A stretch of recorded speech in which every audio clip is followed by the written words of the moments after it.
नमस्कार शेतकरी मित्रांनो, आजच्या व्हिडिओमध्ये तुमचे सहर्ष स्वागत आहे। शेतकरी मित्रांनो, आजचा आपला जो विषय आहे पीक विमा आणि नुकसान भरपाई, त्याचबरोबर मका खरेदी संदर्भात। पीक विमा, नुकसान भरपाई आणि मका खरेदी शेतकऱ्यांना तात्काळ आणि तातडीने द्या असे आदेश सुद्धा जाहीर करण्यात आलेले आहेत। तर शेतकरी बांधवांनो, काय संपूर्ण माहिती आणि जर तुम्हाला पीक विमा आणि नुकसान भरपाई आतापर्यंत भेटलेले नसेल तर तुमच्यासाठी सुद्धा अत्यंत महत्त्वाचा हा विषय आज आपण घेऊन आलेलो आहोत। तर शेतकरी बांधवांनो, पीक विमा आणि नुकसान भरपाई संदर्भात ही सर्वात मोठी अपडेट आपल्याकडे आलेली आहे। जर तुम्हाला पीक विमा मिळालेला की नाही आणि नुकसान भरपाई मिळाली की नाही ती सुद्धा तुम्ही सांगू शकता।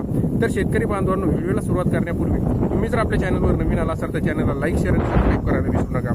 चला तर व्हिडिओला सुरुवात करूया।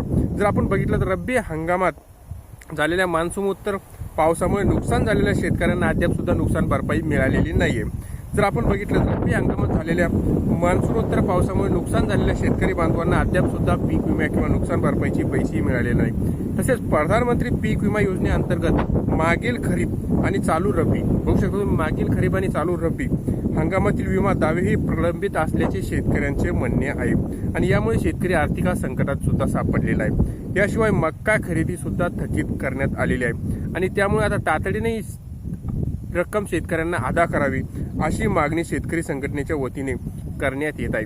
तर शेतकरी बांधवांनो, जर आपण बघितलं तर गेल्या काही महिन्यात झालेल्या पावसामुळे शेतकऱ्यांचे मोठ्या प्रमाणात नुकसान झालेले आहे। मात्र शासनाकडून जाहीर करण्यात आलेली नुकसान भरपाई अद्याप सुद्धा शेतकऱ्यांच्या खात्यापर्यंत पोहोचलेली नाही। अशातच जर बघितलं आपण तर प्रधानमंत्री पीक विमा योजनेअंतर्गत मागील खरीप आणि चालू रब्बी हंगामातील जर आपण बघितलं तर विमा दावे निकाली काढून विमा रक्कम तात्काळीने शेतकऱ्यांच्या खात्यात जमा करावी असे निवेदन सुद्धा प्रत्येक जिल्ह्याच्या जिल्हाधिकाऱ्यांना देण्यात सुद्धा आलेले आहे। याशिवाय जर आपण बघितलं तर आदिवासी विकास महामंडळाअंतर्गत नाशिक जिल्ह्यात जर बघितलं आपण तर विविध मका खरेदी केंद्रावर मका विक्री केलेल्या शेतकऱ्यांची थकीत रक्कम सुद्धा अद्याप शेतकऱ्यांना अदा करण्यात आली नसल्याचे सुद्धा नियोजन हे नाशिक जिल्हाधिकाऱ्यांना देण्यात आलेले आहे। त्यामुळे शेतकऱ्यांना आर्थिक फटका बसत असून मानसिक त्रासाला सुद्धा सामोरे जावे लागत आहे। दरम्यान जर बघितलं आपण तर खरीप हंगामाच्या पेरण्या सुरू होण्याच्या पार्श्वभूमीवर शेतकऱ्यांसमोर बियाणे असो किंवा खते खरेदीसाठी मोठे संकट उभे राहिलेले आहे। त्यामुळे नुकसान भरपाई, पीक विमा आणि मका खरेदी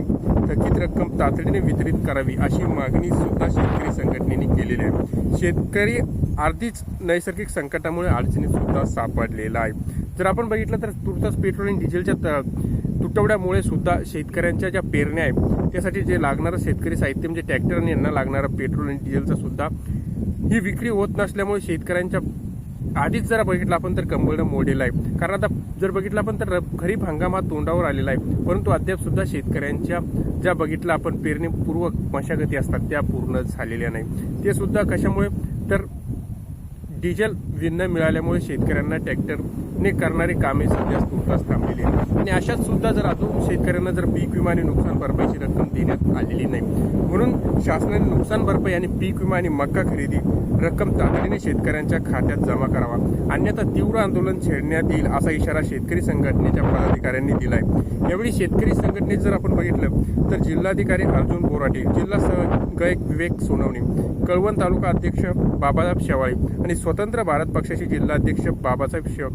जिल्हाध्यक्ष बाबासाहेब धुराळ, गोकुळ वाघ, सतीश वाघ, प्रवीण सोनवणे, महेंद्र सोनवणे, भाऊसाहेब पेडीस, दिनकर सावकार, कचरू बागुल, भाऊसाहेब भंडारी, सोपन कडलक, विजय काळगुटे आणि संतोष जाधव आदी सुद्धा उपस्थित राहून त्यांनी सुद्धा हे निवेदन देऊन आता लवकरात लवकर शेतकऱ्यांच्या खात्यामध्ये पीक विमा तसेच नुकसान भरपाई आणि मका खरेदी केलेले पैसे हे शेतकऱ्यांच्या खात्यामध्ये जमा करावे अशी मागणी शासन दरबारी केलेली आहे। आता बघूया आपण पेरणीपूर्वी शेतकऱ्यांना हे पैसे मिळतात किंवा नाही मिळत आणि कशा हिशोबाने मिळतात हे सुद्धा आपण आता बघणार आहोत। आणि जर तुम्हाला पीक विमा जर मिळालेला असेल आणि नुकसान भरपाई मिळाली असेल तर तुम्ही सुद्धा कमेंट बॉक्समध्ये नक्की सांगा।